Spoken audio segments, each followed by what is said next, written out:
easy to play with an intensity that they are unwilling to match. Anybody touch the ball, they get knocked out today. This is where we take our respect. I'm being got to know.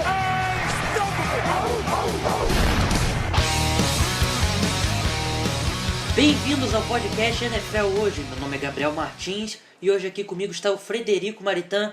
Fred, foi o domingo dos sonhos, né? Começou com tudo, né, Gabriel? Ótimo, excelente. Pra quem tava com saudade, como eu, como você e como todo mundo que é fã da NFL, foi um domingo excelente mesmo. Jogos simplesmente espetaculares. Tem muita coisa pra gente falar, muita coisa pra gente debater e algumas surpresas até nessa primeira rodada da NFL. É impressionante como a gente passa prevendo uma coisa a off-season inteira e chega a primeira semana e já derruba muito dos conceitos que a gente tinha. Realmente alguns resultados impressionantes, alguns finais emocionantes aí de jogo.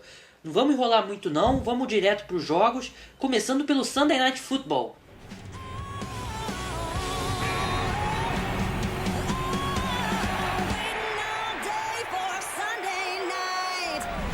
Sunday Night Football aí, emocionante, Giants e Cowboys. O jogo, assim, como um todo, deixou um pouco a desejar em termos técnicos, é mais um final emocionante ali. Um jogo que eu, pelo menos, acreditava, acho que a gente até chegou a comentar em algum post, que como são a defesa do Cowboys é questionável, né? Até conseguiu superar as expectativas no ano passado, a defesa do Giants. Em termos de talento, uma das mais fracas da NFL. E mesmo assim foi um jogo que as defesas dominaram e a defesa dos Giants ali surpreendeu até alguns momentos. Mas a primeira coisa que eu queria te questionar, Fred, para você trazer aí para o nosso debate, a gente falou tanto da linha ofensiva dos Cowboys, eles acreditam tanto naquela linha ofensiva dos Cowboys, mas e o resto do time? O DeMarco Murray fez muita falta nesse primeiro jogo. E o jogo aéreo dos Cowboys não funcionou tão bem assim, porque o Dez Bryant perdeu boa parte do jogo. Primeiro ele ficou desidratado ali, teve que ir pro vestiário. E depois ele sofreu uma fratura no pé. Então você vê que o ataque dos Cowboys pode ter a linha ofensiva espetacular, que tem mesmo, mas não é só ela que faz o ataque do time, né? Como você disse, Gabriel, a linha ofensiva dos Cowboys ontem fez um trabalho exemplar. O que eu esperava aconteceu. A proteção pro Tony Romo foi excelente, o pocket ficava limpo para ele lançar toda hora. Só que agora, na questão do jogo terrestre, ficou um pouco a desejar mesmo. Que é natural, depois do DeMarco Murray, com uma temporada espetacular que ele teve, é até natural que o desempenho dos running backs caia, porque Darren McFadden e como é que ele chama o outro?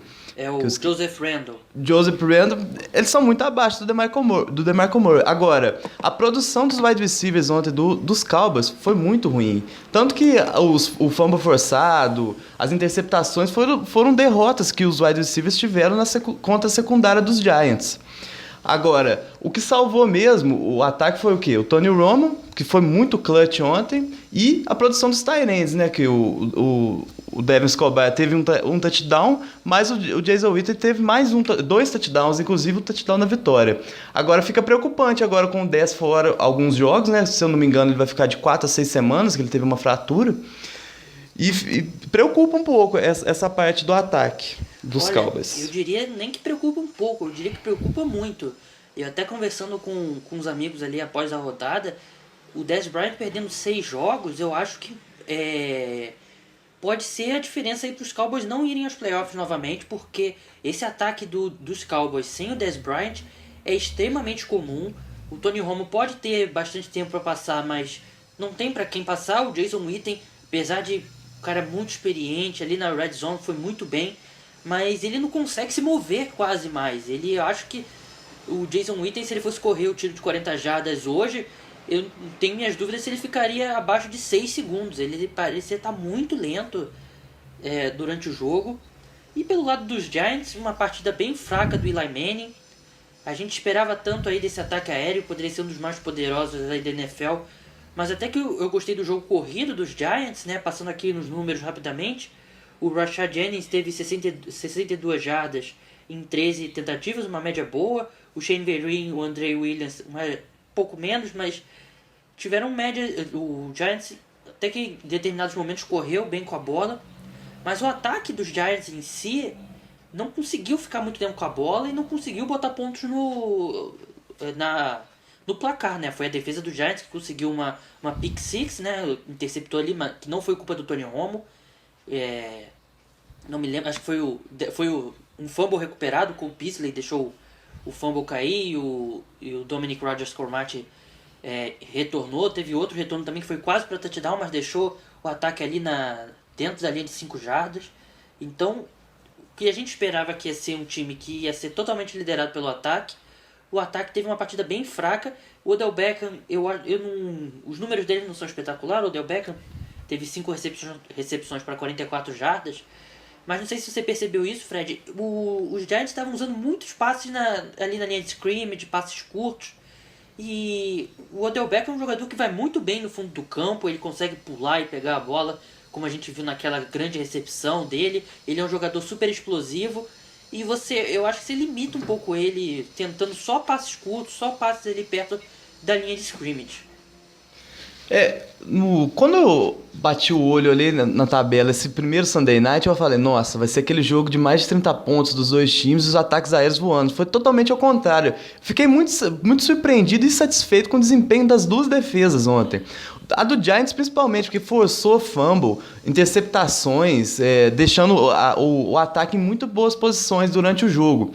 E da defesa do Cowboys eu também fiquei muito satisfeito. A volta do Sean Lee foi muito importante para o time, porque ele dá uma outra dimensão. Ele é o líder mesmo daquela defesa e ficou muito boa. Agora, quando o Gregory Harley puder jogar, aí a defesa, eu tenho esperança, vai ficar muito melhor ainda. E sobre os passes curtos, o Shane Verby teve um bom jogo ontem, tanto correndo quanto recebendo. É uma boa alternativa. Agora, faltou da parte do Eli e do coordenador ofensivo chamar algumas jogadas mais agressivas. Com o Odell Beckham Jr. lá, excelente wide receiver, com uma das futuras estrelas da NFL, se já não é, precisava ter arriscado um pouco mais, porque ele tem, como você falou, uma grande explosão, ele é excelente recebendo bolas, tem uma grande velocidade, podia ter arriscado mais. Acho que foi até um pouco assim a diferença no final do jogo. Você tem razão, realmente o Odell Beckham, eu acho que ele poderia ter sido usado mais em jogadas longas. Eu não gostei muito desse plano de ataque aí com passes curtos. Claro que o Ben McAdoo, ele vem do ataque do Green Bay Packers, né? Ben McAdoo é o coordenador ofensivo agora dos Giants, está no seu segundo ano.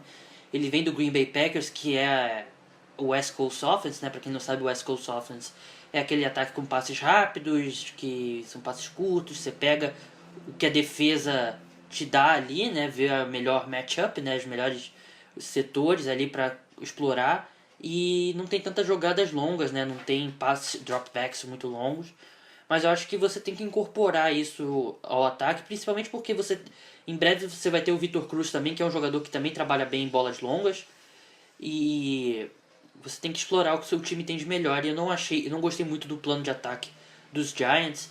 Mas só para terminar esse Sunday Night Football, a gente tem muitos jogos para falar hoje, fica cada vez mais difícil falar que o Tony Romo é amarelão, né, Fred? Ontem foi impressionante a recuperação que ele teve durante o jogo. Achei que foram 2 interceptações, Gabriel? Foram 2 interceptações e as 2 não foram culpa dele. Isso que eu ia falar. Ele não teve culpa nenhuma. Foi culpa uma do Jason Witten e a outra foi do... Agora de cabeça não lembro qual foi a segunda, mas a primeira com certeza foi do Jason Witten, que a bola bateu na mão dele e subiu. A outra eu não me recordo agora de cabeça, mas também não lembro. Pra mim não foi culpa dele também, eu só lembro disso. Enfim, foram falhas no desempenho dos wide receivers. O Tony Romo ontem foi impressionante, aquele último drive. Se não acontecer nada de muito importante nesses 2 jogos de hoje, pra mim foi o drive da semana, que foi, assim, sem tempo pra pedir, já com acho que 1 minuto e meio, mais ou menos, ele começou o drive, e chegar na vitória a 8 segundos do fim, com um passe pro Jason Witten, foi impressionante o Tony Romo. Agora, vamos ver agora como é que ele se sai sem o 10. E novamente ali a chamada na última jogada dos Giants, né? Até o Tom Coughlin tomou responsabilidade, admitiu que a culpa é dele, ter chamado um passe naquela jogada ali. Você poderia ter chamado um passe, né? E você vendo que a jogada não estava lá, foi até o que o Chris Collinsworth, né, o comentarista da NBC, falou durante a transmissão. O Eli Manning tinha que ter aceitado o sack ou ajoelhado quando viu que a jogada não estava lá, porque você deu 40 segundos a mais pro pros Cowboys tentar aquele drive e pensa, claro que não funciona assim, mas se você pensa, se os Cowboys não tivessem aqueles 40 segundos, não teria dado tempo de ter feito o mesmo drive que eles conseguiram para marcar o touchdown. Mas a NFL não funciona assim, agora seguir em frente, mas esses técnicos estão com um problema na hora de correr com a bola na linha de 2 jardas, né, Fred? Mais uma vez, uma estratégia que custou o jogo. Agora, a única diferença foi que custou o título da temporada. Essa foi só o primeiro jogo. Agora, ficar mais atento, porque não pode perder um jogo daquele fora de casa, difícil, contra um rival de divisão, se você quer chegar em algum lugar na temporada. Agora, não dá pra aceitar algumas chamadas que os Giants fizeram ontem pra perder o jogo daquele jeito. Falando em times que não correm com a bola na linha de 2 jardas, vamos passar pro outro jogo importante aí da rodada, que foi o Seahawks e Rams. Pra mim foi a grande surpresa, não tanto porque o Rams sempre dá trabalho pro Seahawks, mas os Rams conseguirem vencer o Seahawks na prorrogação. O Russell Wilson, entrando nesse jogo, ele tinha jogado 5 prorrogações e ganhado todas as 5. Essa foi a primeira vez que ele perde em prorrogação. E o Fred está começando a parecer esperto com o palpite dele de jogador defensor do ano, Defensive Player of the Year. O Robert Quinn já conseguiu 2 sacks ontem, né? O Russell Wilson foi sacado 6 vezes ontem. Acho que o grande problema do Seahawks foi mesmo a linha ofensiva, né, Fred? Outro jogo que eu fiquei muito surpreso com o resultado. Quando a gente vê a tabela mais uma vez, a gente fala Rams e Seahawks, bom, aquele jogo que as defesas vão predominar, mas muitos pontos, 34-31 na prorrogação, funcionou bem. O maior destaque do jogo foram os special teams, né? Porque o Seahawks teve um retorno para TD de punch e o Tevon Austin também teve um retorno para TD. Então foi uma atuação muito destacada do Special Teams. O Nick Foles teve até uma boa atuação, correu para um TD. E agora, a conexão Graham e Russell Wilson começou também a dar alguns frutos, né? Que ele terminou com 51 jardas e um passe para touchdown. Agora, como eu alertei na pré-temporada, eu não gostei da linha ofensiva do Seahawks. 6 sacks num jogo, é claro que é uma defesa top. O front seven do St. Louis, o palpite meu, final do ano, vou ver se vou estar certo, é uma defesa muito, muito boa, né? Porque pressiona muito o quarterback, mas não dá para aceitar levar 6 sacks num jogo, né? Realmente é preocupante. Quando a troca foi feita, a primeira reação, a gente pensou assim, o Saints deu de graça o Jimmy Graham. Mas não deu de graça. Ele recebeu o Max Unger e parece que ele já foi sentida a falta dele nesse primeiro jogo, né? A linha ofensiva aí do Seahawks foi muito mal protegendo o Russell Wilson. O Russell Wilson falou sobre isso depois do jogo, mas ele não quis colocar os companheiros de equipe dele ali no fogo, né? Falou que muito foi culpa dele também. Vê que ele o Marshawn Lynch também não teve um jogo excelente, né? Correu 18 vezes para 73 jardas, até uma média boa, mas você espera mais do Marshawn Lynch. E na prorrogação, né, uma série de erros ali do Seattle Seahawks. Primeiro começando o jogo começando a prorrogação com um onside kick, que eu acho que por mais que você seja ousado, eu achei muito, muito ousado, porque você coloca já o time ali a 10, 15, 20 jardas de chutar um field goal se você não recupera o onside kick. E depois o Seahawks não conseguiu avançar com a bola, uma jogada 4-3 ali, eu acho que pesou muito a última jogada do Super Bowl, que o Seattle Seahawks correu com a bola num dia que a linha ofensiva não estava jogando bem, o Marshawn Lynch não teve os melhores do dia, você corre com a bola ali, ainda mais correr com a bola na formação de shotgun.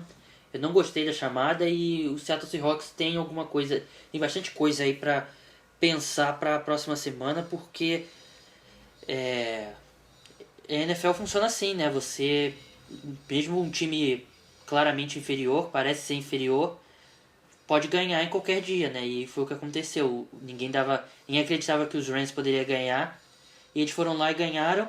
E o Nick Foles aí começando bem sua carreira no St. Louis Rams.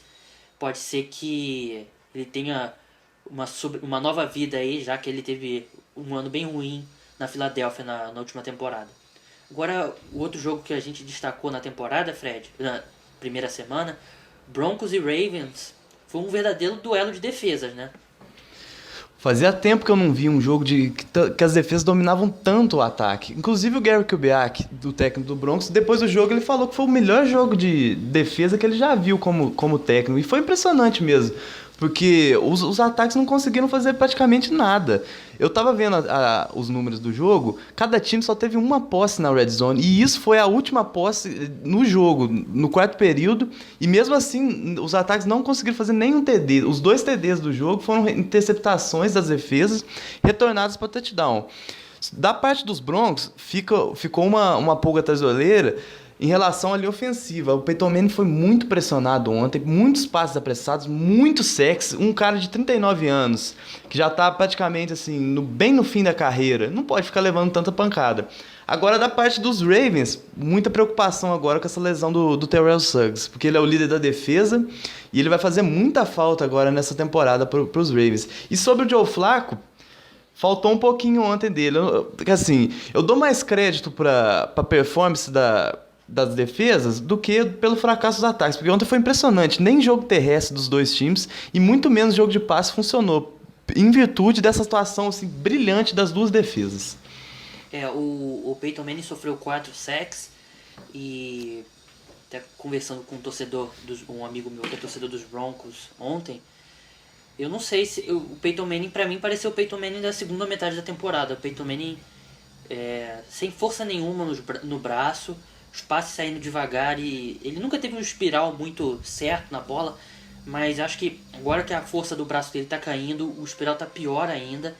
Eu tenho sérias dúvidas quanto ao Peyton Manning aí seguindo em frente. Eu não gostei nada do que eu vi. A linha ofensiva, como o Fred falou, não foi bem. O Peyton Manning sofreu 4 sacks, mas você olha os números dele, são 24 passes acertados de 40, 165 jardas e uma interceptação.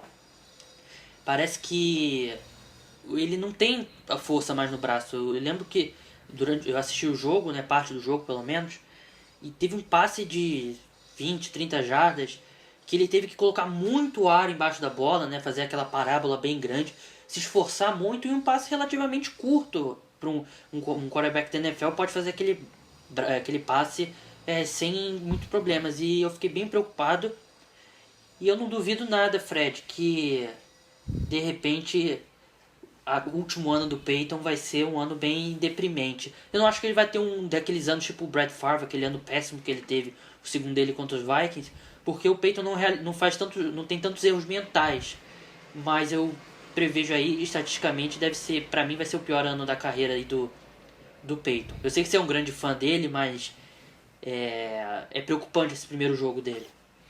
Muito preocupante. Se não proteger ele não vai fazer nada, mas em relação à força no braço, olha, também eu não gostei.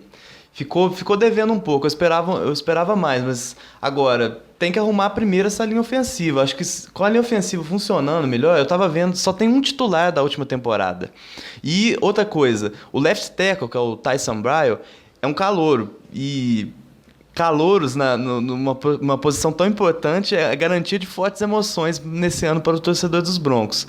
Agora, eu ainda... É outro sistema de ataque, é outro tipo de jogo.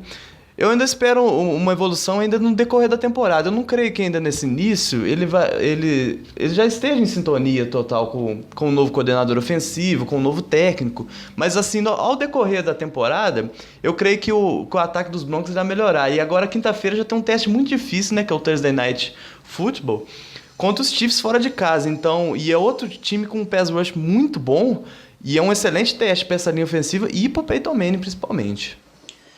Vamos ver como é que ele progride aí no resto da temporada, mas eu tô bem pessimista quanto ao desempenho do Peyton Manning. Passando primeiro pro jogo no primeiro horário, né, que foi o jogo que passou na TV aqui no Brasil, o Colts e Bills, Fred. Mais uma surpresa essa temporada. Eu até tinha apostado que o Colts ia vencer esse jogo, mas olha, o Bills, torcedor do Bills, pode ficar muito feliz com o time, com o seu novo QB, o Tyrod Taylor, e principalmente com a defesa. Para quem viu o jogo, o Andrew Luck até tentou algumas coisas, conseguiu ter um bom espaço, mas não dá. Com aquela linha ofensiva, olha, sinto muito, mas para quem tava com a ideia de chegar ao Super Bowl esse ano, não dá, cara. Não dá para ficar deixando ele lançando bolas o tempo inteiro, pressionado, e mérito para a defesa dos Bills, porque não deixou mesmo o ataque do Colts fluir, porque é um dos ataques melhores da NFL, em nomes, em talento, quarterback, tudo, mas olha, essa linha ofensiva do Colts não dá. E do lado dos Bills, que jogo do Tyrod Taylor, né? 14 passes completados, 19 tentados, 195 jardas e um TD, além de correr para mais 41 jardas. Olha, uma excelente escolha, e o Rex Ryan já fica muito feliz porque começou com o pé direito essa estreia dos Bills. E só lembrando que os Bills não tiveram o Marcel Darius, né? Que é um dos melhores defensive tackles da NFL. Ele estava cumprindo a suspensão de um jogo, assinou agora um trato de $100 milhões e a defesa dos Bills já foi formidável ali sem o Marcel Darius. Então, essa defesa pode ficar melhor ainda. E ligou um alerta aí pros Colts que eles precisam melhorar no ataque mesmo. Até que eles pegaram uma das melhores defesas da NFL logo de cara, mas tem muito a evoluir. Agora, passando pro próximo jogo, o Tennessee Titans e o Tampa Bay Buccaneers, o duelo de calouros. E que partida do Marcus Mariota, né? Eu tô com os números dele aqui na mão.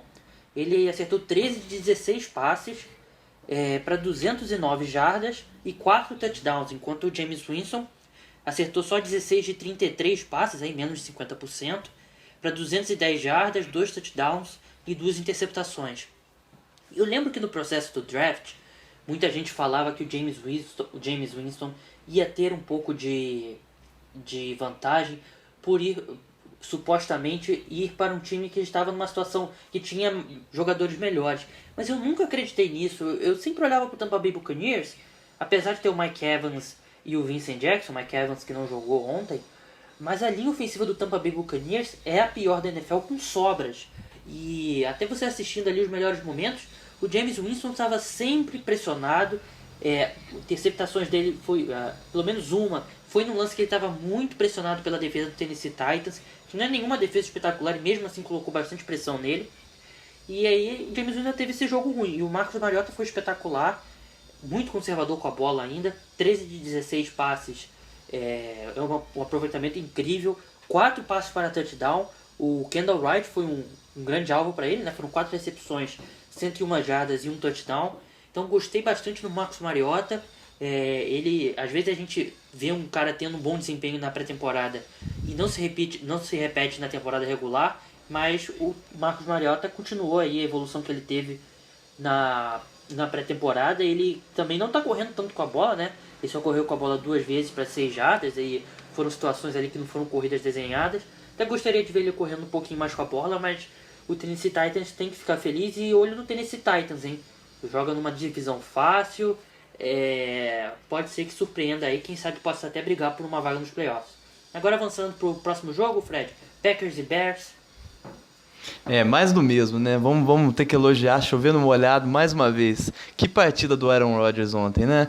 Mesmo com o Jordy Nelson fora, ele com o James Jones estava em tarde assim, inspiradíssima, cara.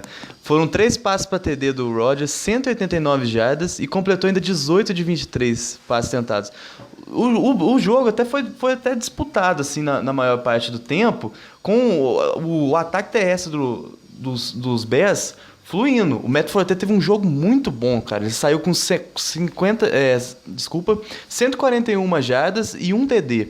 Mas agora, aquela a velha história da freguesia, né? O Bears faz de tudo, muda a comissão técnica, contrata jogadores novos, mas sempre perde para os Packers. Agora, de preocupação da parte dos Packers, mais uma vez foi a defesa contra o jogo terrestre. Ficou muito vulnerável ontem. O Matt Forte abusou assim, de boas jogadas, tava fácil passar pela aquela defesa. E o jogo terminou daquela maneira que o torcedor dos Bears e dos Packers sabe muito bem. Interceptação do Jay Cutler, que o Clay Matthews assim, selou a vitória. E assim, foi um jogo bom, cara. Bom desafio, mas os Bears ainda vão ter que melhorar muito para desafiar os Packers. Fred, eu só acho que esse jogo foi muito mais próximo no placar do que a gente esperava, né? Eu até lembro a gente pensando assim, será que os Bears vão estar vivos no intervalo do jogo? E não só estavam vivos, como levaram o jogo ali até o final numa distância curta, né? Então eu acho que fica boas notícias aí para os Bears, que eles vão ser minimamente... Eles competiram contra possivelmente um dos melhores times da NFL, se não for o melhor. E liga o sinal de alerta para os Packers mesmo, né? Mais uma vez, a defesa do jogo terrestre pode impedir o desenvolvimento do time na temporada, porque é uma fraqueza que já vem agora de alguns anos até, porque não conseguem resolver a vulnerabilidade da linha defensiva contra o jogo terrestre. E agora tem que arrumar. Tá certo que é o primeiro jogo, e domingo já tem um Sunday Night Football, assim, que vai ser muito, muito interessante esse teste para a linha defensiva e para o ataque dos Packers, né, também, que já vai pegar o Seahawks em casa e o Seahawks mordido querendo recuperar do prejuízo da primeira rodada. Então, mais um jogo espetacular que nós vamos ter no domingo. É verdade, esse jogo aí promete, mas passando para o próximo jogo, que é o Detroit Lions contra o San Diego Chargers. É um jogo, eu achava esse jogo até bem interessante aí antes da rodada começar, não muita gente falava dele. E o San Diego Chargers conseguiu vencer aí com uma grande atuação do Keenan Allen. Ele teve 15 recepções para 166 jardas ali, acho que ele ocupou bastante a vaga do Antonio Gates, apesar dele ser o wide receiver e o Gates ser um tight end, mas acho que boa parte da produção passou para ele, né, o Antonio Gates que está suspenso por uso de substância ilegal. E o Detroit Lions continua sendo um pouco frustrante, né, o ataque deles, né? O Matthew Stafford, de novo, um dia irregular, 19 de 30 passes, 246 jardas, 2 touchdowns e 2 interceptações. Ele praticamente não olhava para o Calvin Johnson, e o Calvin Johnson teve só 2 recepções para 39 jardas. Acho que o único jogador que teve um bom dia mesmo no ataque do Detroit Lions foi o Ameer Abdullah, né, um novato que todo mundo queria ver jogar, e ele correspondeu. Ele teve 50 jardas corridas e 1 touchdown, e também recebeu 44 jardas, ou seja, 94 jardas totais. Aí foi um bom dia pro novato, mas se esperava mais da defesa do Detroit Lions. Eu acho que se levar 33 pontos, o Santiago Chargers é um bom ataque, mas para uma defesa que foi uma das melhores da NFL no ano passado, você não espera receber uma pontuação dessa. E uma coisa também que eu acho que pode ter sido um fator, a gente não pensa muito isso em NFL, a gente costuma pensar muito isso no Campeonato Brasileiro, até Champions League, em questões de frio e tal, mas o Detroit Lions joga numa das regiões mais frias dos Estados Unidos, né, em Detroit, uma cidade bem fria, e San Diego é lá no sul, né, no sul da Califórnia, e também é uma cidade bem quente, né, então esse jogo começou, se não me engano, uma hora ou meio-dia no horário local, então um calor bem forte pode ter sido um fator aí para o Detroit Lions ter jogado mal. Mas avançando pro duelo de estrelas defensivas aí, Fred. Outro jogo muito interessante que terminou com a vitória dos Chiefs sobre os Texans ontem. Excelente partida do Alex Smith, 3 TDs, 243 jardas e completou 22 de 33 passes. A conexão ontem entre ele e o Tyrant Travis Kelce estava assim, iluminada. O Kelce terminou com 2 TDs e 106 jardas. Agora, faltou aquele passe para TD de wide receiver que há anos o torcedor dos Chiefs tá esperando para acontecer, né? Mas foi um começo muito bom. Agora, sobre as estrelas defensivas dos dois times, as duas corresponderam, fizeram sua parte. O Justin Houston conseguiu fazer um sack e ainda forçar um fumble. E o J.J. Watt, mais uma vez, né, 2 sacks e um deles ainda sem capacete na cabeça. Agora, aquele velho problema que os Texans têm. O J.J. Watt se esforça, faz de tudo lá para manter o time, assim, no mínimo competitivo, mas o ataque não corresponde. Brian Hoyer, mais uma partida ruim, algumas coisas assim, que não dá para entender, né, nele, assim, algumas chamadas muito, muito ruins. Apesar do DeAndre Hopkins ter uma partida muito boa, o ataque dos Texans, olha, não consegue evoluir. O Arian Foster faz muita falta e, mais uma vez, machucado. Vai fazer muita diferença essa ausência dele nesse início de temporada. E sobre os Chiefs, mais do mesmo, né? É aquele time chato de enfrentar. Ele tem uma boa defesa, tem um ataque com umas peças boas. O Travis Kelce é um tight end, assim, que tem muito potencial para ser um dos 3 melhores da liga, assim, na minha opinião. Tem o Jamal Charles também, que jogou bem. Agora falta só um pouquinho, aquele algo mais do Alex Smith. Forçar um pouco um passe, arriscar mais. E os wide receivers produzir mais, né? Que a gente espera tanto tempo um passe para TD de um wide receiver dos Chiefs e não aconteceu. Agora, quinta-feira, mais um jogo muito bom dos Chiefs. Agora enfrentando os Broncos em casa. Promessa de grande partida. Avançando agora para um jogo que prometia ser um dos, digamos, mais deprimentes aí para quem gosta de ver bons quarterbacks jogando, né? O Cleveland Browns contra o New York Jets. E o jogo ainda ganhou um ingrediente muito especial, né? Claro que a gente não deseja lesão para nenhum jogador, a gente quer ver todo mundo saudável. Mas o Josh McCown sofreu uma concussão logo no primeiro quarto, né? No final do primeiro quarto. E entrou ele, Johnny Manziel, Johnny Football. Ele não quer mais ser chamado Johnny Football, mas ele entrou e logo no primeiro drive dele ele conseguiu um belo passe de 54 jardas ali. Se eu não me engano foi para o Benjamin, né?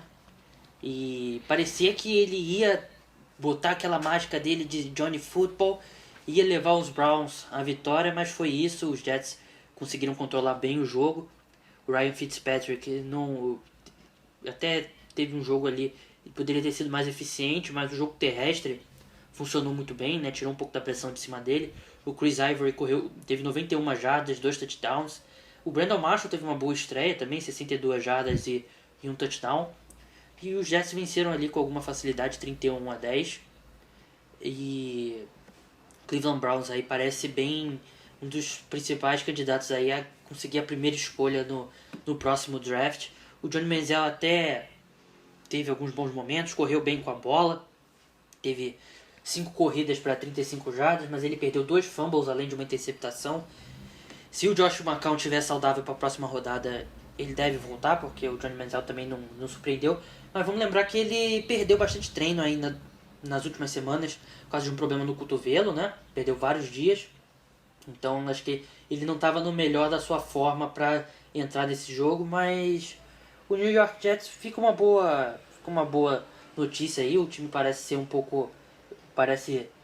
não vai sentir tanta falta do Geno Smith, principalmente nesse começo. De repente ele consegue manter esse jogo terrestre aí funcionando e tira a pressão do Ryan Fitzpatrick, que pode ser um time interessante aí da AFC, mas enfrentou um dos times mais fracos da NFL. O Cleveland Browns teve a pior defesa contra o jogo corrido no ano passado, colocou agora o Danny Shelton, mas ele sozinho, nenhum jogador sozinho consegue consertar todos os problemas. E a única, acho que a notícia negativa para os Jets fica aí a lesão do Antonio Cromartie. Eu não sei se já tem alguma definição quanto à seriedade, mas se ele for ficar um tempo fora aí, vai ser uma perda sentida, apesar dele ser um veterano. Mas ele forma uma grande dupla de cornerbacks com o Darrelle Reeves. Agora, Fred, você também passou por um jogo que considerado um dos mais deprimentes também dessa primeira rodada, né?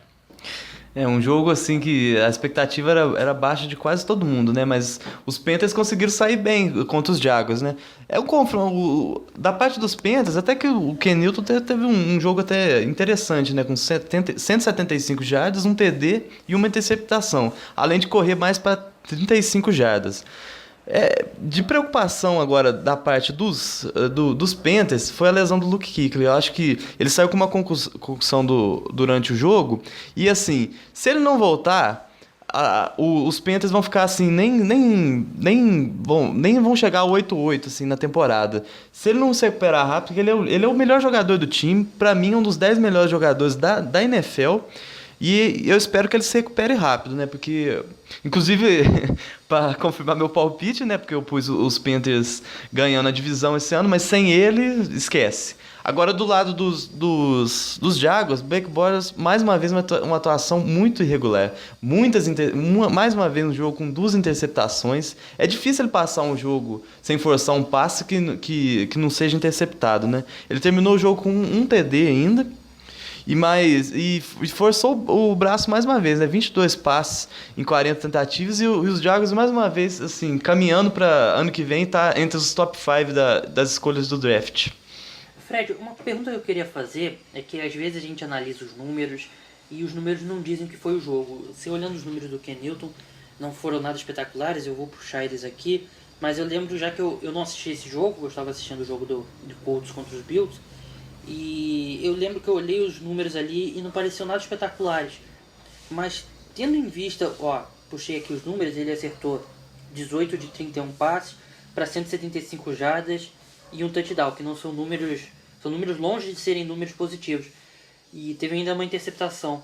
Você não acha que esses números não traduzem o que o Ken Newton jogou? Eu acho que ele mesmo com esses números ruins, eu acho que ele teve uma boa partida, porque o ataque do lado ao redor dele é um dos mais fracos da NFL. Exatamente, os números mascaram um pouco a realidade, porque quando você vê o jogo é uma coisa, agora você vai analisar os números, é outra, né? Ele até teve um jogo bom mesmo, como você falou, num ataque assim, tão desfalcado, sem o Kevin Benjamin, com uma linha ofensiva muito ruim, foi um bom jogo. Tá certo que enfrentou um dos times mais fracos, né? Que é o Jaguars, mas o que vale é a vitória, né? Porque começar bem a temporada, 20-9, num jogo difícil, fora de casa... É válido, né? Uma boa estreia para os Panthers.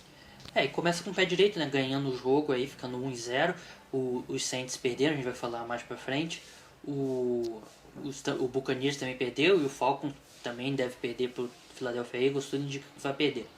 Mas falando rapidamente aí dos últimos 3 jogos que a gente falta aí para analisar, Bengals e Raiders, né? Os Bengals venceram por 33 a 13. A notícia ruim que fica pro Oakland Raiders, além da derrota, foi que o Derek Carr saiu com uma lesão na mão e não retornou. Mas não sei se é tão negativo assim, que o Derek Carr não estava jogando bem. O Matt McGloin entrou e até conseguiu mover mais o time do que o Derek Carr estava conseguindo. E muitos repórteres que cobrem o Oakland Raiders disseram que o Matt McGloin tem jogado melhor nos treinos que o Derek Carr. Então de repente pode ser aí uma boa notícia em disfarce. Claro que ninguém torce por lesão de ninguém, mas o Derek Carr, muita gente gosta, muita gente fala que ele é um cara que tem muito futuro e tal, mas ele é um cara que tem muitas ferramentas, tem um braço forte, é um quarterback móvel e tal, ele arrisca mesmo os passes, mas ele não jogou bem na primeira temporada. A primeira temporada dele foi bem fraca e ele tem que ainda mostrar que pode ser um quarterback para o futuro em Oakland. Eu não acho que ele seja uma garantia. E do lado dos Bengals, o Tyler Eifert, né, o tight end lá vindo de Notre Dame, teve 104 jardas e 2 touchdowns. Um ótimo jogo aí. O Andy Dalton também teve um bom jogo, né, acertou 25 de 34 passes. Mas não são esses jogos que a gente questiona no Andy Dalton, né? Esse tipo de jogo é o que ele costuma ir bem mesmo. Mas ele precisa ir bem nos jogos importantes, jogos de Monday Night, Sunday Night, jogos de playoff. Mas pelo menos os Bengals aí começaram com uma vitória, e os Raiders ainda tem muitas questões aí para resolver. A gente estava tanto quanto animados com eles, né? Agora tem Aldon Smith e o Khalil Mack. De repente Aldon Smith botar a cabeça no lugar e voltar a ser o jogador que ele era, pode ser uma dupla formidável com o Khalil Mack, mas por enquanto ainda não. Os Raiders ainda vão continuar sofrendo um pouco. E o Cardinals e Saints, Fred? Outro jogo muito interessante, né, que terminou com um placar de 31-19 para os Cardinals, né? O Carson Palmer voltou bem, mantendo aquela boa fase que ele, antes de machucar, ele estava muito bem essa terceira temporada dele agora com os Cardinals. Ele tem tendo boas atuações, o problema é ficar saudável, né? A proteção dele tem que funcionar bem. O time dos Cardinals, mais uma vez, é um time assim, que tem muito talento, principalmente na parte defensiva, tem bons wide receivers, tem até bons valores individuais também no jogo terrestre, e uma vitória assim, muito importante para o time ganhar confiança, né? Agora, do lado do Saints, aquela velha história, eu não gostei dessas mudanças na intertemporada que os Saints fizeram, dispensar trocar o Jimmy Graham, eu não gostei. Tá certo que a ideia até foi boa, investir mais no jogo terrestre, forçar a linha ofensiva, mas o que a gente viu foi aquela velha história do bicho forçando passe quase que o tempo inteiro e o ataque não conseguindo evoluir. Até teve algumas boas jogadas, mas mesmo assim não dá, cara, não dá pra ficar só dependendo do Brees forçando o passe. E a defesa do Saints é um problema que já vem de anos. Tanto que o time faz 3 anos seguidos que não ganha divisão, e acho que é por conta da defesa, um pouco. E agora tentar recuperar mais pra frente agora. Tentar agora ter um confronto direto com o Tampa Bay, que é um confronto em casa. Tem tudo pra recuperar com vitória. E já do lado dos Cardinals, continuar mantendo uma fase, já que eles chegaram nos playoffs com o terceiro quarterback e brigando firmemente para ganhar a divisão, mas acabaram perdendo o final na última temporada para os Seahawks. Agora eles vão jogar contra os Bears também, e mais uma promessa de bom jogo, e eu aposto nos Cardinals ganhando dos Bears. O último jogo aí que falta a gente analisar, o Dolphins e Redskins. Eu não assisti esse jogo, assisti só os melhores momentos depois, mas parece ter sido bem deprimente para um time dos Dolphins que tinha tantas expectativas e sofrer tanto para ganhar dos Redskins. Foi um jogo fora de casa, né, que os Dolphins conseguiram sair com a vitória, mas a defesa ficou decepcionou um pouco, né, que a dupla Cameron Wake e Ndamukong Suh ficaram devendo um pouco. Teve até um lance assim muito, vamos dizer assim, polêmico, né, que o Suh mais uma vez teve suspeita que ele pisou de propósito no Alfred Morris, né, mais uma polêmica pro Suh. Gosto até de chamar de sujo, né, porque às vezes algumas jogadas que não dá pra entender dele, né, apesar do talento. Mas agora o que vale é a vitória, né. Teve até uma boa atuação da secundária dos Dolphins, né, com algumas interceptações. O Ryan Tannehill, assim, vamos dizer que foi decente, né, nada de muito especial. Mas agora fica preocupante, né, pros Dolphins, né. O Redskins, pra mim, é um dos times mais fracos também da NFL. Sério candidato também à primeira escolha do draft ano que vem. Agora, os Dolphins sofrer tanto para ganhar, mesmo fora de casa, para quem tava com um plano de desafiar os Patriots esse ano, não dá. Realmente, os Dolphins aí, começo bem ruim ali, ainda tem muito para crescer para sequer brigar pela divisão. Bem, esse foi o resumo da primeira rodada, aí, do primeiro domingo de futebol americano. Ainda tem mais o Monday Night Football aí para acontecer. Mas agora, se você quiser, você que escutou tudo agora, você já pode conversar com seus amigos, já sabe de tudo que aconteceu em todos os jogos, já está bem informado. Bem, meu nome é Gabriel Martins, eu estive hoje com o Frederico Maritan. Fred, você quer encerrar, falar mais alguma coisa? Bom, a última coisa é que quinta-feira já tem outro jogo, né? Muito bom.